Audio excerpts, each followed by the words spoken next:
Hi, I'm Katie, and I study physics and dance at Oberlin College. And this summer I worked under Annie Daglish, studying object recognition in the UMSLI underwater imaging system.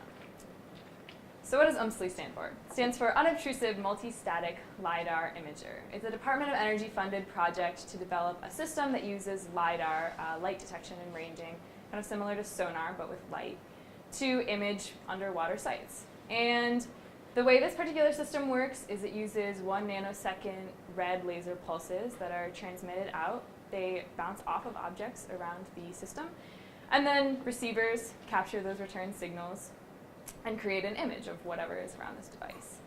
And ultimately, the project should have software developed that will recognize when objects come into the field of view of this device, and then actually classify them. So say, what kind of object is it? And specifically, they're looking at classifying marine animals.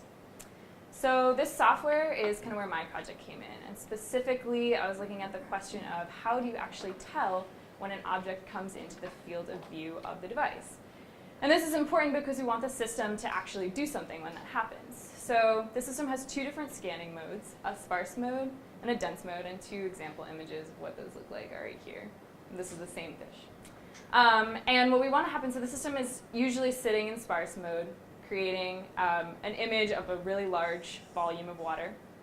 And what we want to happen when an object passes through is we want the system to identify it and then change into dense mode. So just scan the area where this object is so that we can get a much higher resolution image like this one and actually identify what that object is. So currently in the initial prototype, this process is done manually. So someone has to sit there, watch the images being generated, and then manually transition to dense mode. And ideally we want this to happen automatically. So my project kind of had 2 different objectives. One, to generate a MATLAB algorithm to go through all of the field data that's been collected with the first prototype and find all of these transitions that were made manually.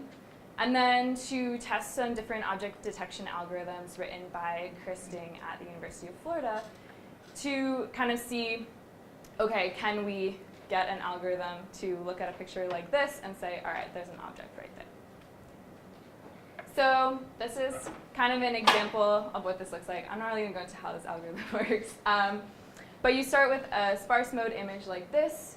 You use a saliency map. You can kind of see that the object is much lighter than the rest of the background.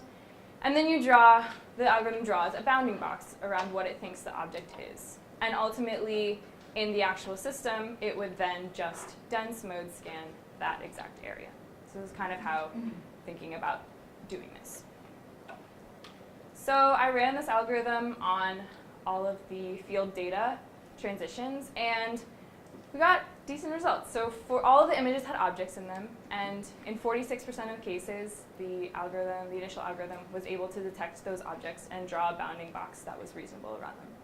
And these are some examples of images that the algorithm did really well with, and these are some images of that the algorithm failed on. So it couldn't see that there's a turtle right here or that there's a fish right here. And so that kind of gave us some direction, okay, what sort of abnormal cases do we need to treat in order to get this algorithm to detect any object? And basically, you can kind of see a little bit here. The difference is sort of subtle, but objects in water that's much more turbid are a lot harder to detect because there's a lot of other things that the system is picking up.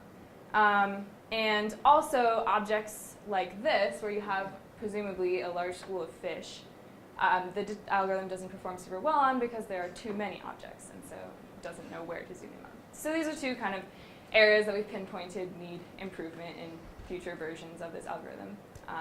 It needs to do better in turbid environments and also with multiple objects. So ultimately, this project just kind of fit into the whole goal of developing software that can detect objects for this system in any sort of marine environment. And a huge thank you to Annie and Bing and Chris and Bill and Fraser and Jim for a great summer experience.